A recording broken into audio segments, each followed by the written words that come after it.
Or, sans la foi, il est impossible de lui être agréable. Pas or avec le péché. Pas or sans la sanctification. Mesdames et messieurs, certaines personnes sont butées, certains frères et sœurs dans le Seigneur sont coincés parce qu'ils ne peuvent pas avancer. Il y a une culpabilité venue de l'enfer qui les embrigade parce qu'on leur a dit n'importe quoi. Ici, il s'agit de la foi. La foi doit être la plateforme sur laquelle chacun doit se tenir si tu veux être agréable à Dieu. Laissez le péché là où il est. Et même la sanctification, très chers frères et sœurs dans le Seigneur, si un homme était capable de se sanctifier lui-même, nous n'aurons pas besoin de venir ici. Nous sommes sanctifiés par sa parole. C'est Dieu qui nous sanctifie. Oh, sanctifie-toi, frère, si tu veux demander quelque chose, mensonge. Or, sans la foi, il est impossible.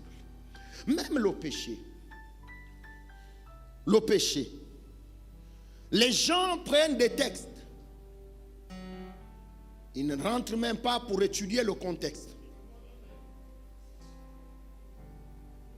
Ils en font des prétextes. Et nous qui venons, nous les nouvelles personnes dans l'église, nous pensons que c'est ça le christianisme.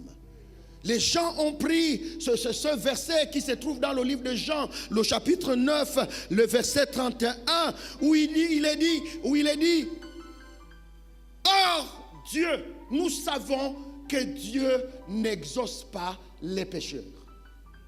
Et toi tu es buté à ce niveau. Chaque fois que tu veux faire une demande dans la prière, cette culpabilité vient de l'enfer te dire, tu te souviens que l'enfant a posé un acte et imbécile est sorti. Et parce que imbécile est sorti, tu te sens dans le péché et tu as du mal à parler avec ton Dieu. Tu as du mal à demander. Tu as du mal à communiquer avec ton Seigneur. Mesdames et messieurs, ce verset ne s'adresse pas à toi. Ce verset ne parle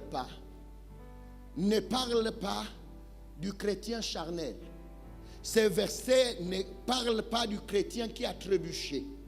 Ce verset parle, les textes originaux disent ceci. Voici le mot qui est utilisé. Idolatrikos.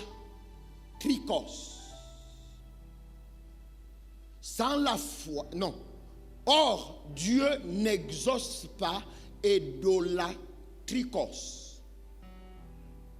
les adorateurs d'idoles. En d'autres, les idolâtres. Dieu, ton Dieu, qui est le mien, créateur du ciel et de la terre, n'exauce pas l'idolâtre qui fait sa prière. Ils étaient en train de répondre au message des scribes et pharisiens qui prenaient le Seigneur comme étant un idolâtre.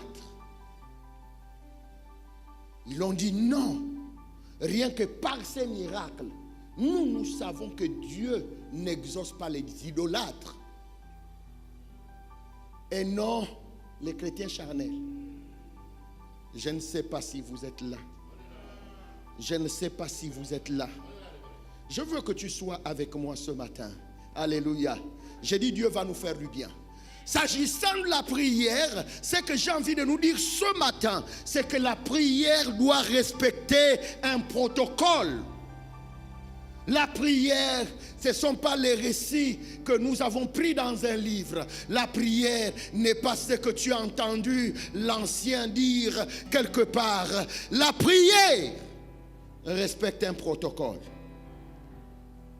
La prière efficace, mesdames et messieurs, très chers frères et sœurs dans le Seigneur, la prière efficace ne se mesure pas par le temps mis. On n'a pas prié avec foi parce qu'on a mis où on a passé 6 heures à 10 heures de temps dans la prière et on joue les costauds dans le quartier. Et nous sommes complexés. Moi, si ce n'est pas encore 10 heures, je n'ai pas prié. Ce n'est pas la prière, la foi. Est-ce que je suis en train d'interdire ou d'empêcher aux gens de prier et de prier longtemps? Non. Mais ce que j'ai envie de vous dire, c'est que la prière efficace, la prière de la foi, ne se justifie pas par le temps mis. La prière de la foi doit partir sur la base de ce que nous venons à peine de lire. Or, sans la foi, si tu veux prier, tu dois avoir pour socle la foi. Tu dois avoir pour socle la foi. Celui qui prie doit croire que Dieu existe. Est-ce qu'il y a des gens qui pensent dans cette salle et en ligne que Dieu existe? Si tu es parmi ceux-là, alors tu as le droit de prier. La première chose à comprendre, c'est que Dieu existe. La prochaine que vous devez comprendre, c'est que celui qui prie doit comprendre qu'il est le rémunérateur de ceux qui le cherchent. Vous ne m'avez pas entendu. Est-ce qu'il y a des hommes et des femmes qui sont dans la recherche de Dieu? Si tu es dans la recherche de Dieu, tu n'es pas en faute. Si tu es dans la recherche de Dieu, tu n'es pas hors de ce que Dieu attend de toi. Ma Bible dit qu'il est le rémunérateur de ceux qui le cherchent. Alors si tu es dans la recherche, je t'annonce ce matin que tu es sur la bonne voie. Si tu es en recherche de ton Dieu, je te dis ce matin que tu es sur la bonne voie. Tu as emprunté le bon chemin. Il est silencieux, ce n'est pas ton problème. Il ne te répond pas, ce n'est pas ton problème maintenant. Tu ne le vois pas, ce n'est pas ton problème. C'est que tu dois comprendre, c'est que nous devions le chercher. Et si tu le cherches, la finalité, my God, my God, my God, la finalité, c'est qu'il est le rémunérateur de ceux qui le cherchent. Vous ne m'avez pas entendu? Vous ne m'avez pas entendu? Je dis qu'il est celui qui paye ceux qui le cherchent. Ah non, vous ne m'avez pas entendu. Je veux parler aux Gabonais. Dieu est le trésorier payeur. My God. Il est le trésorier payeur de ceux qui le cherchent. Il est le trésorier payeur de ceux qui le cherchent. Mesdames et messieurs, très chers frères et sœurs dans le Seigneur, si tu es dans les recherches de ce Dieu, sache qu'il est le trésorier payeur. Ton salaire te sera reversé bientôt. Ton cachet te sera donné bientôt. Ah, tu ne m'as pas entendu. Il y a une enveloppe entre les mains du trésorier payeur qui te sera versée dans peu de temps. Quelqu'un m'entend, qu'il dise Amen. My God. My God. J'utilise les bons mots. Il est le trésorier payeur. Tu ne m'as pas entendu. J'ai du mal à dire il est mon trésorier payeur. C'est comme le restreindre. Il est le trésorier de tous ceux qui le cherchent. Donc mon frère, son silence dans tes prières n'est pas un sujet ou le but pour toi de te décourager. Tu ne le vois pas. Ce n'est pas une occasion pour t'arrêter de prier. La Bible dit qu'il est celui qui paye ceux qui le cherchent. Pendant que tu es dans cette recherche, tu es sur la bonne voie. J'ai dit tu es sur la bonne voie. Tu es sur la bonne voie. Alléluia. Tu es sur la bonne voie. La prière, comme je le disais tantôt, ce n'est pas 10 heures, ce n'est pas 24 heures, ce n'est pas une semaine. Est-ce que c'est mauvais? Non. Mais il y en a qui ont pris ces choses pour faire le chantage à ceux qui viennent. Si quelqu'un prie longtemps, c'est une grâce. C'est un don qu'il a reçu de Dieu. Mais ne viens pas m'intimider. Parce que toi qui veux copier cette action, à la fin, avant 45 minutes, quand tu vas commencer à bâiller, tu n'as plus de choses à dire. Et tu sors de là frustré, tu penses que tu n'as pas prié. Non. La prière, si j'avais une définition à donner ce matin, est un dialogue. La prière au départ, dites avec moi au départ, est un dialogue entre l'être humain et le divin. J'ai dit à quiconque m'entend ce matin que tout chrétien doit avoir une vie de prière. J'ai dit une vie journalière de prière. Maintenant le temps, ça dépend. Ça dépend du souci. Ça dépend du dialogue. Si nous comprenons que la prière, pourquoi vous avez touché mon micro? Bien, vous me demandez de rester là. Je veux le faire. Je veux le faire. Ça fera bien. Je veux rester. Je vais garder mes yeux sur mes notes. Gloire à Dieu. Alors, je veux que vous sachiez que la prière n'est pas facultative. La prière n'est pas une option. Je prie ou je ne prie pas. Ce n'est pas chrétien. La prière est une nécessité. La prière est un devoir. La prière est un outil. Mais dans la prière, nous devons comprendre au premier abord que c'est un dialogue.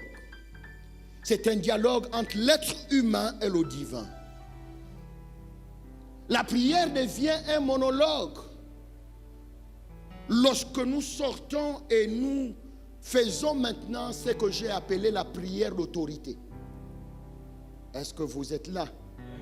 Lorsque tu fais la prière d'autorité, tu ne t'adresses plus au divin. Tu t'adresses à une situation, tu t'adresses aux esprits impurs. Cette fois-ci, tu n'as pas besoin que ces choses-là te donnent le retour.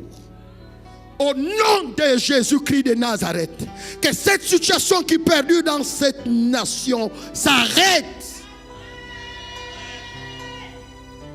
Ça, c'est la prière d'autorité. Mesdames et messieurs, nous avons été longtemps séduits. J'ai dit ceci au premier et au deuxième culte.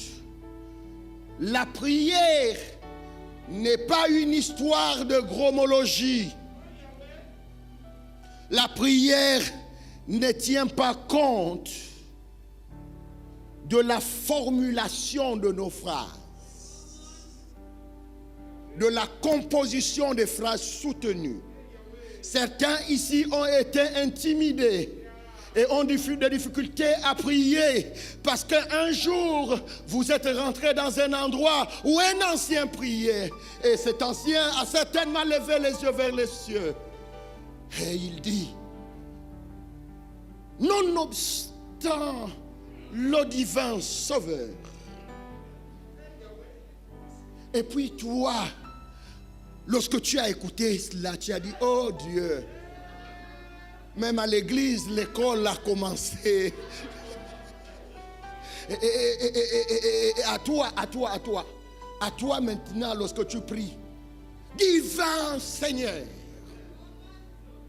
je te saurai gré.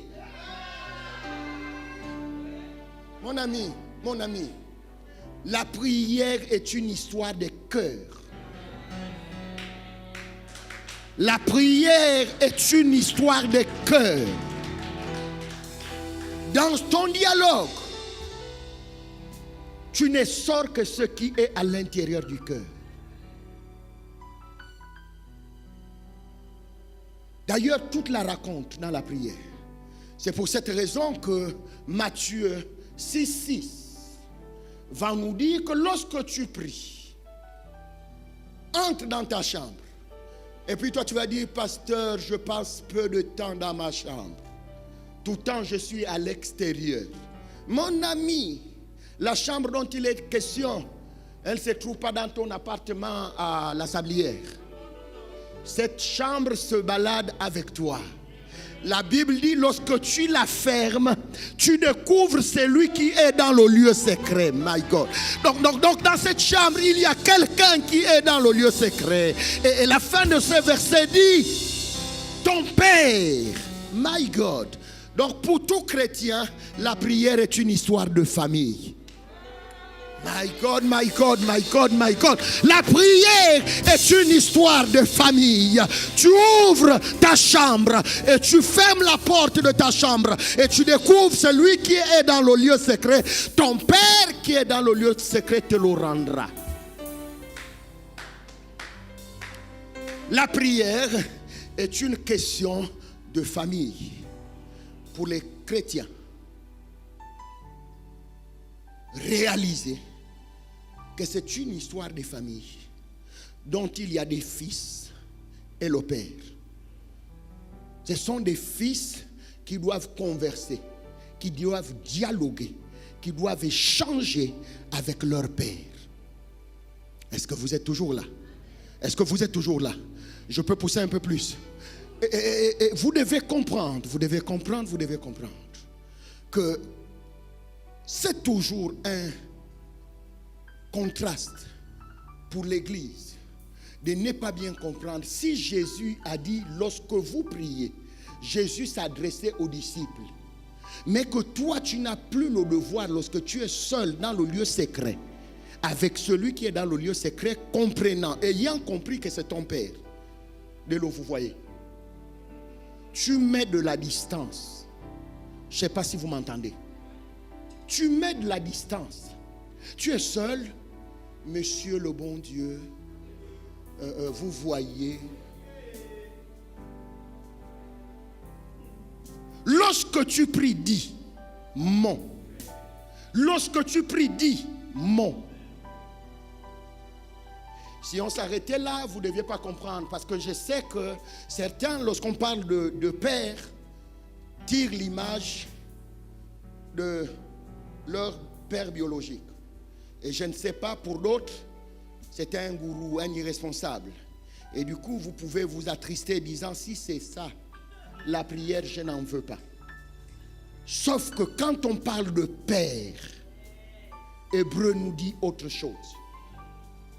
Les Hébreux prononcent père en ce sens. Abba. Dites avec moi Abba. Et quand on parle d'Abba, on ne parle plus ne pense plus à cet homme irresponsable. Quand on parle de Abba, on parle de la source. Dites avec moi source. Lorsque tu pries, pas d'abord lorsque vous priez parce que ça vous perd, mais toi lorsque tu pries, tu dois avoir dans ta conscience que tu vas vers ta... My God. Tu vas vers ta source.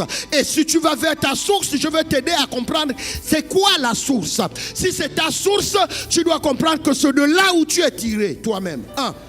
Tu sors de là. Et si c'est ta source, alors je veux que tu saches que toute substance, tout besoin sortira de là.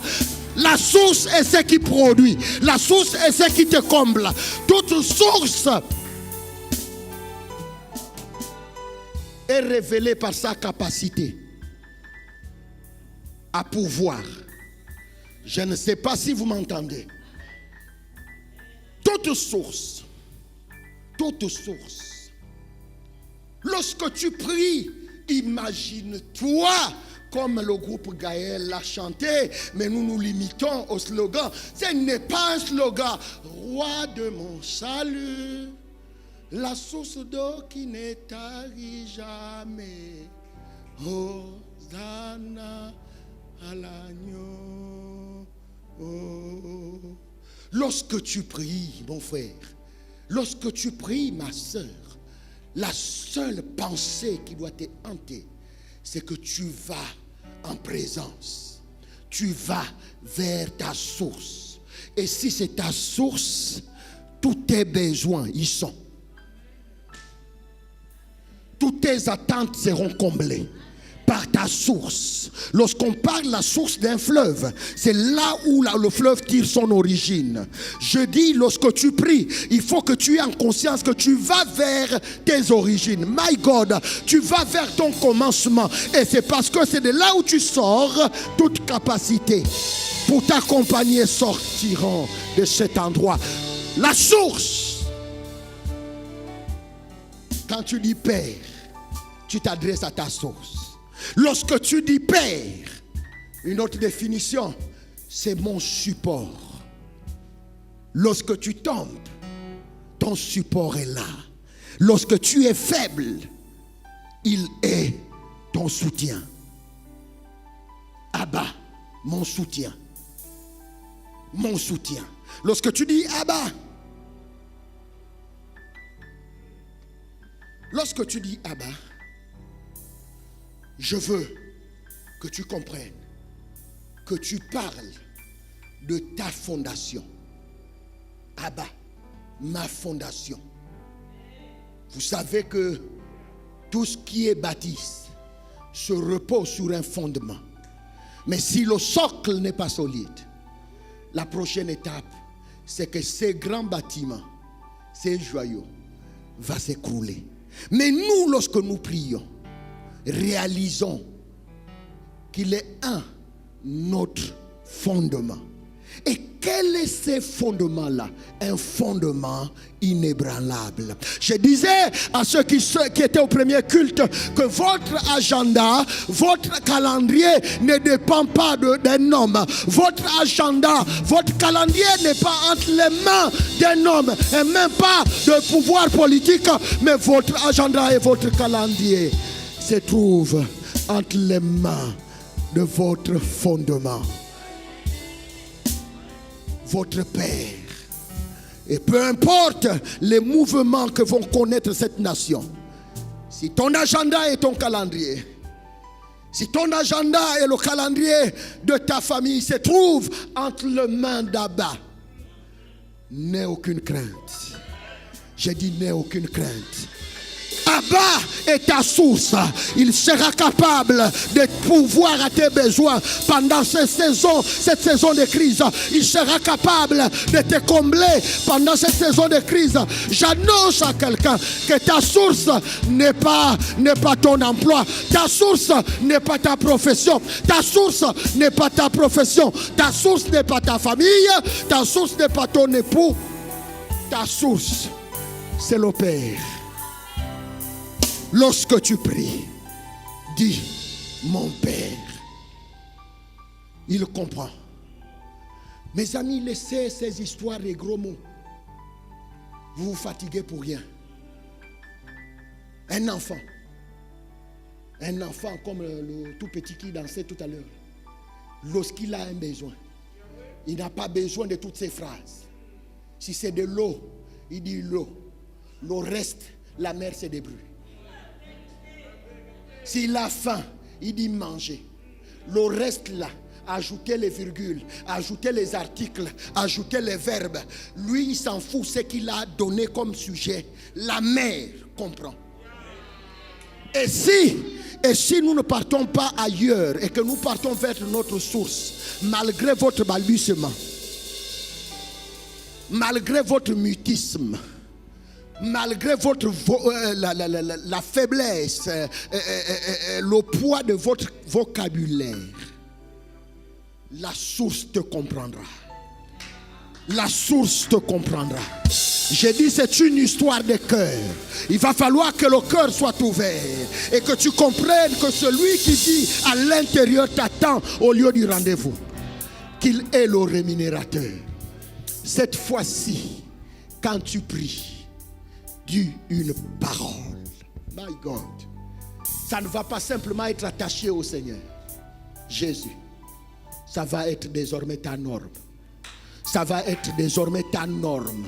Ça va être désormais ta marque de fabrique.